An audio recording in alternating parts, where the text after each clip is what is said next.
പട്ടാളം ex service men association and culture environment കോഴിക്കോടിന്റെ 5ാം വാർഷിക പൊതുയോഗവും കുടുംബസംഗമവും ഈസ്റ്റ്ഹിൽ ഗവൺമെന്റ് ഹയർ സെക്കൻഡറി സ്കൂളിൽ വെച്ച് ആഘോഷിച്ചു.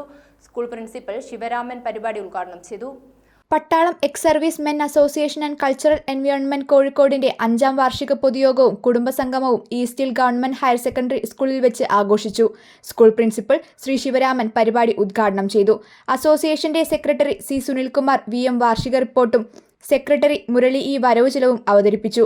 രക്ഷാധികാരി Shri Vimaleshan PK, president Shri Latheef VA, vice president Shri Mukundan P, joint secretary Shri Prashanth KS എന്നിവർ സംസാരിച്ചു. അസോസിയേഷന്റെ പുതിയ ഭാരവാഹികളെ തിരഞ്ഞെടുക്കുകയും പുതിയ പ്രസിഡന്റായി ശ്രീ പ്രശാന്ത് KS ചുമതലയേൽക്കുകയും ചെയ്തു. പരസ്പര സ്നേഹത്തിന്റെയും സഹകരണത്തിന്റെയും പാതയിലൂടെ ഊർജ്ജസ്വലമായി ഉത്തരവാദിത്തങ്ങൾ ഏറ്റു നടത്തേണ്ടത് ഓരോ വിമുക്ത ഭടന്റെയും ഉത്തരവാദിത്വമാണെന്ന് യോഗത്തിൽ ഓർമ്മപ്പെടുത്തുകയും പരിപാടിയുടെ ഭാഗമായി വിമുക്ത ഭടന്മാരുടെ കുടുംബാംഗങ്ങൾ വിവിധ കലാ സാംസ്കാരിക പരിപാടികൾ അവതരിപ്പിക്കുകയും ചെയ്തു. ACV news, Kozhikode.